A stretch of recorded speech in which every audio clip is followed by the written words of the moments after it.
Panorama group, जो सोचता है वो करता है।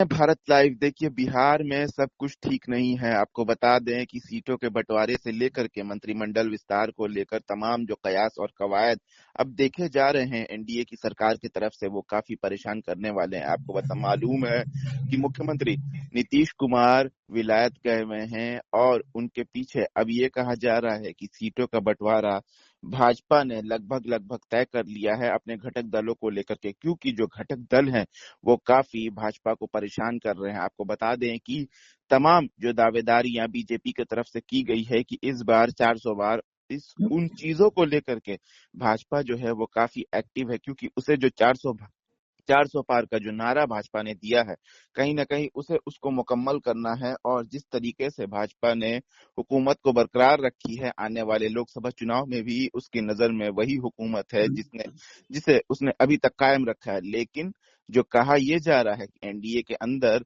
सब कुछ ठीक नहीं है, सीटों के बंटवारे से लेकर के जो मंत्रिमंडल विस्तार है जो कि बिहार में नहीं हो रहा है, जिस पे तमाम महागठबंधन के जो लोग हैं वो हमलावर हैं और साफ तौर पर कह रहे हैं कि बीजेपी में और एनडीए में पेच फंस गया है। बहरहाल हम लोग बाबा से जानेंगे कि नीतीश की लिस्ट पर भाजपा ने क्यों कर दिया रिजेक्ट, मतलब कि भाजपा नीतीश की लिस्ट पर तवज्जो क्यों नहीं दे रही है, और दूसरी तरफ आधा दर्जन सीटों पर चला दिया लाल कलम, मतलब कि कहीं ना कहीं उनकी बातों को तवज्जो नहीं दी जा रही है। जानेंगे बाबा से, क्या लगता है सर, क्या होगा?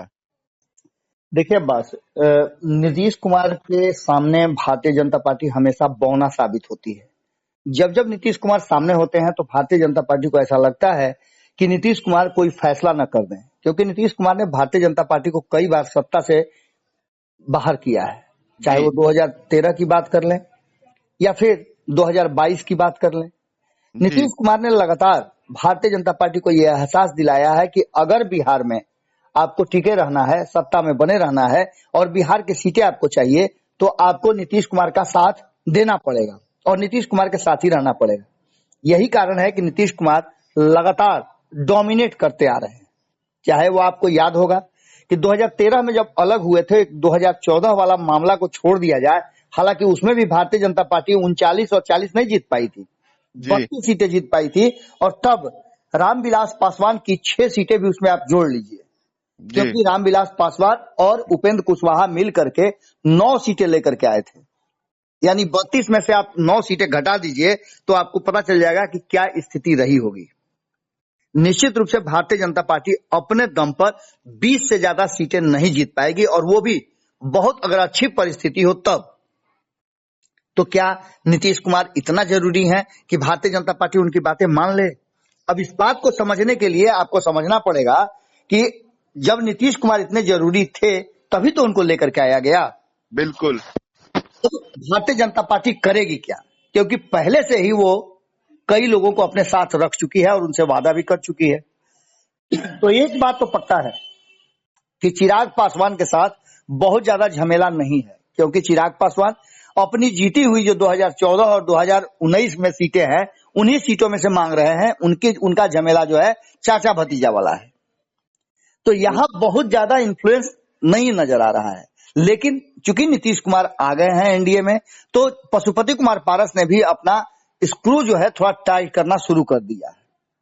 दूसरी तरफ आप देखिए कि क्या जीतन राम मांझी और उपेंद्र कुशवाहा से जो वादा किया गया था वो पूरा कर पाएगी भारतीय जनता पार्टी?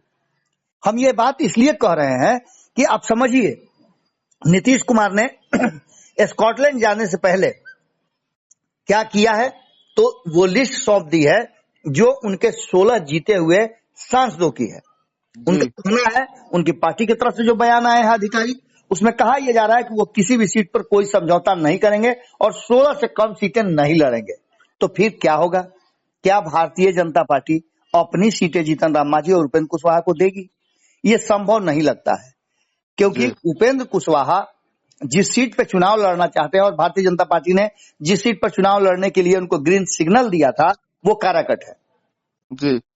इसके अलावा सीतामढ़ी का कहानी आपको पता है। सीतामढ़ी भी ये तब का फैसला है जब नीतीश कुमार एनडीए में नहीं थे। अब एनडीए में आने के बाद ऐसा तो नहीं होगा कि आपके घर में अगर मानते हैं बहू आई तो बाकी सास ससुर घर छोड़ के भाग जाएंगे। जी जब नीतीश कुमार जम करके नरेंद्र मोदी और उनके सत्ता, उनके सरकार को लेकर के आलोचना कर रहे थे, यहां तक कह रहे थे कि इन लोगों को परेशान कर रहे हैं, संवैधानिक संस्थाओं के दुरुपयोग तक की बात नीतीश कुमार ने कह दी थी लालू प्रसाद के साथ सत्ता में रहते हुए। तो ऐसी स्थिति में इन लोगों ने साथ दिया था और भारतीय जनता पार्टी को स्थापित रखा था बिहार में। अब ऐसी स्थिति में नीतीश कुमार की इन सीटों पर उंगली रखने के बाद, 16 सीटों का लिस्ट देने के बाद भारतीय जनता पार्टी को मौका मिला है कि वो आखिर फैसला करे तो क्या करे। हमने पहले ही बताया था कि भारतीय जनता पार्टी धर्म संकट में है, लेकिन धर्म संकट से निकलने का रास्ता ये होता है कि आपको कोई कॉन्क्रीट डिसीजन, फाइनल डिसीजन और कड़ा डिसीजन लेना पड़ेगा। इस कड़े डिसीजन में ये बातें अब साफ साफ नजर आ रही है कि नीतीश कुमार को हर हाल में अपनी सीटें छोड़नी होगी, चाहे वो स्वेच्छा से छोड़े या फिर किसी मजबूरी में पड़ करके। लेकिन यह साफ है कि नीतीश कुमार को अपनी 6 से 7 सीटें छोड़नी पड़ेंगी, यानी कि 16 में से अगर 7 सीटें छोड़ते हैं तो उन्हें 11 सीटों पर चुनाव लड़ना होगा या फिर 12 सीटों को भारतीय जनता पार्टी उनको दे सकती है। हालांकि कहा यह जा रहा है कि इन लोगों को भी थोड़ा थोड़ा डाउन करने की बात चल रही है। तो अगर बात करें तो आप गया की सीट, सबसे पहले हम जीतन राम मांझी की बात करें तो गया की सीट जीतन राम मांझी को पहले से ऑफर कर दी गई है। जी गया की सीट पर पहले था कि संतोष मांझी लड़ेंगे। अब संतोष मांझी के एमएलसी बनने के बाद संभावनाओं की चर्चा हो गई है कि क्या वो मंत्री और एमएलसी रहते हुए इस सीट पर इस्तीफा दे सकते हैं या फिर इसके अलावे वो गया चुनाव लड़ सकते हैं। तो बिल्कुल लड़ सकते हैं। इसमें 2 परिस्थितियां होती है, एक या तो संतोष सुमन गया का चुनाव लड़े या फिर जीतन राम मांझी लड़े। दोनों ही परिस्थिति में एक सीट जो है जीतन राम मांझी ने क्या होगा क्या नहीं होगा, लेकिन 6 साल के लिए अपनी एक सीट रिजर्व कर ली है जो एमएलसी की है। अगर संतोष सुमन गया से चुनाव लड़ते हैं तो इस सीट पर जीतन राम मांझी अपने किसी परिवार के सदस्य को दे सकते हैं। तो पहला तो यहाँ है गया की सीट हर हाल में जीतन राम मांझी को चाहिए, तो यानी एक सीट जो नीतीश कुमार के लिस्ट में है वो उनके हाथ से निकलता हुआ दिखाई दे रहा है। आगे अगर बढ़ते हैं आप तो दूसरी सीट काराकट की है जिसकी खूब चर्चा होती है। ये सीट हर हाल में उपेंद्र कुशवाहा को चाहिए, तो एक सीट इसको दिलाने के लिए भारतीय जनता पार्टी नीतीश कुमार को थोड़ा डाउन कर सकती है। दूसरी सीतामढ़ी की सीट की बात करें तो यहां सबसे ज्यादा झमेला है, क्योंकि नीतीश कुमार ने अपने सबसे करीबी देवेश चंद्र ठाकुर को अनाउंस कर दिया है। नीतीश कुमार ने नहीं, देवेश चंद्र ठाकुर ने अनाउंस कर दिया है। हालांकि ये कहा जाता है कि नीतीश कुमार ने मीटिंग में कह दिया था कि देवेश बाबू वहां से चुनाव लड़ेंगे। ये भी कहा जाता है कि जब जब देवेश चंद्र ठाकुर से उनकी मुलाकात होती है तो वो कहते हैं कि जाइए आप अपने क्षेत्र में जाकर तैयारी कीजिए।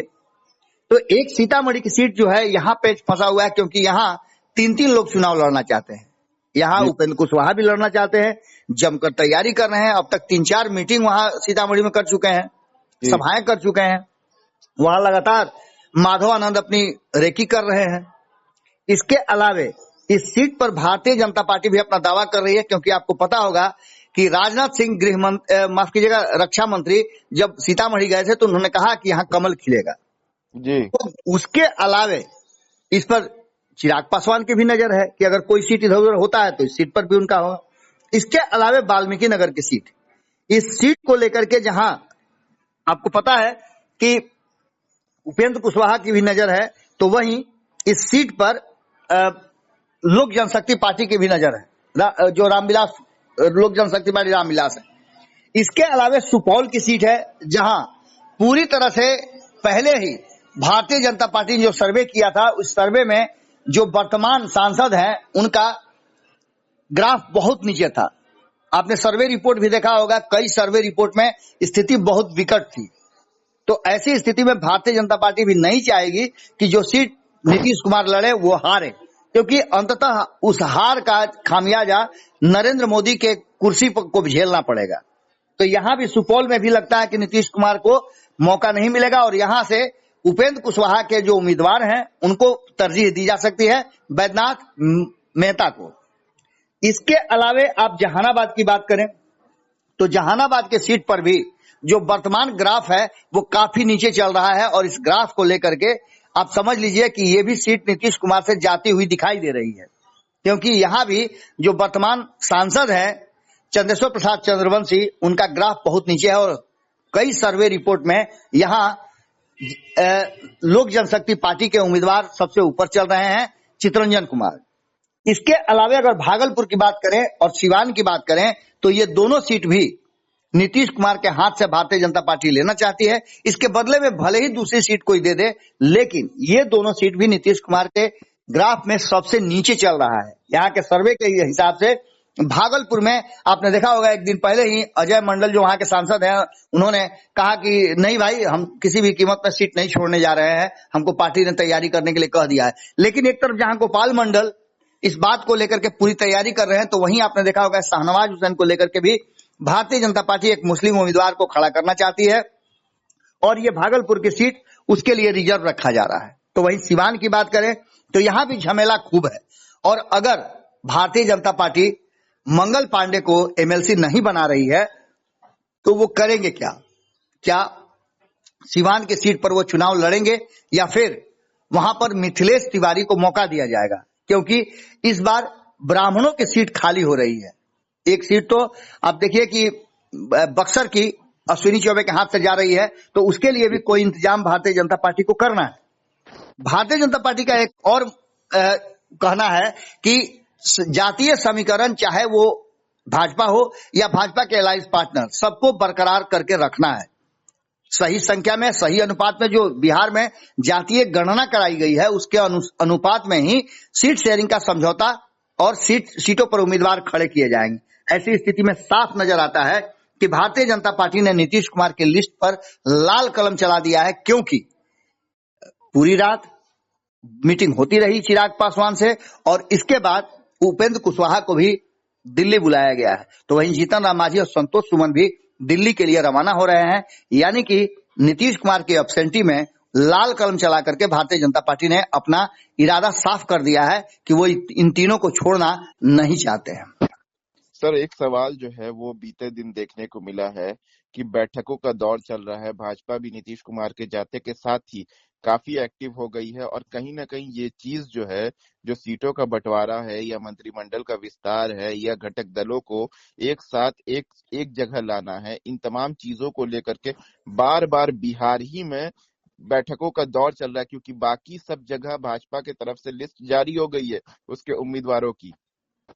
देखिए अब्बास, ये बात कहना ठीक है कि 195 सीटों पर भारतीय जनता पार्टी ने अपने कैंडिडेट की घोषणा कर दी है और अपने सहयोगी दलों को भी कई राज्यों में भी सीटों का फैसला कर दिया है। लेकिन उसमें भी कई विवाद अभी सामने आ रहे हैं। ऐसा नहीं है कि सिर्फ बिहार में विवाद है। बिहार में तो सीट शेयरिंग से पहले का विवाद है। वहां सीट घोषित करने के बाद नाराज दिख रहे हैं भारतीय जनता पार्टी के सहयोगी दल, चाहे वो महाराष्ट्र की बात कर ले, उत्तर प्रदेश की बात कर ले या अन्य राज्यों में जहां जहां सीट शेयरिंग का समझौता सामने रखा गया है। अब ऐसी स्थिति में भारतीय जनता पार्टी को मुश्किल तो हो रही है, लेकिन बिहार की बात अगर करें तो बिहार में सबसे ज्यादा मुश्किल है, क्योंकि यहाँ सीट शेयरिंग का फॉर्मूला ही तय नहीं हो रहा है और भारतीय जनता पार्टी यहाँ डोमिनेट भी नहीं कर पा रही है, क्योंकि दो खेमे बन गए हैं एनडीए में। एक खेमा जिसमें 3 लोग हैं, जीतन राम मांझी, उपेंद्र कुशवाहा और चिराग पासवान। तो एक खेमा बना हुआ है पशुपति कुमार पारस और नीतीश कुमार का। इनसे लड़ना भारतीय जनता पार्टी के लिए बड़ा मुश्किल हो रहा है, क्योंकि उपयोगिता जहां नीतीश कुमार की है वही इन तीनों की भी है। तो ऐसी स्थिति में बिहार की लड़ाई कुछ अलग है और देश में अलग अलग राज्यों में अलग है। अब देखना होगा कि भारतीय जनता पार्टी कैसे डोमिनेट करती है या फिर इस धर्म संकट से निकलती है। जी बिल्कुल, जैसा कि बाबा ने कहा कि तमाम जो मामलात देखने को मिल रहे हैं बिहार की सियासत में वो सही नहीं है। कहीं ना कहीं एनडीए को जो सीट शेयरिंग का जो मामला है वो परेशान कर रहा है, क्योंकि जो पेच है आपके सामने वो नजर आ रहे हैं। क्योंकि चिराग पासवान जो है, एक तरफ जहां चिराग पासवान को लेकर के बड़े कयास लगाए जा रहे हैं, कहा यह जा रहा है कि गठबंधन के तरफ से उन्हें 10 सीटों का ऑफर किया गया है, वहीं दूसरी तरफ उपेंद्र कुशवाहा अपने वादे से, अपने जबान से टस से मस होते हुए नहीं दिख रहे हैं। जिन सीटों पर उपेंद्र कुशवाहा ने दावेदारी की है उन सीटों पर आज भी वो खड़े हैं। तीसरी तरफ पशुपति कुमार पारस हैं, जीतन राम मांझी हैं, जो लोग कहीं ना कहीं पिछली बार जब लोकसभा का चुनाव हुआ था, मुख्यमंत्री नीतीश कुमार एनडीए में थे तो ये लोग एनडीए से बाहर थे, लेकिन इस बार ये लोग एनडीए में हैं और मुख्यमंत्री नीतीश कुमार भी एनडीए में है। देखना यह है कि क्या नीतीश कुमार कुर्बानी देंगे या फिर भाजपा किसी और को कुर्बान कर देगी। बहरहाल ऐसी तमाम अपडेट्स के लिए देखते रहे भारत लाइव। शुक्रिया। पनोरमा ग्रुप, जो सोचता है वो करता है। अगर ये वीडियो पसंद आई और वह बिहार के राजनीति और बिहारियत से सरोकार रखेनी तो सब्सक्राइब बटन दबा के चैनल के सब्सक्राइब कर ली। ओजे एगो घंटी बा, ओकरा बटन दबा देला से कुल सटीक और मारक खबर रुआ मुफ्त में मिल जाई। अगर रुआ पत्रकारिता के हमनी के नया प्रयोग में सहयोग कर चाहतानी तो ज्वाइन बटन दबा दी। पेटीएम नंबर नोट कर ली 9386816700। धन्यवाद।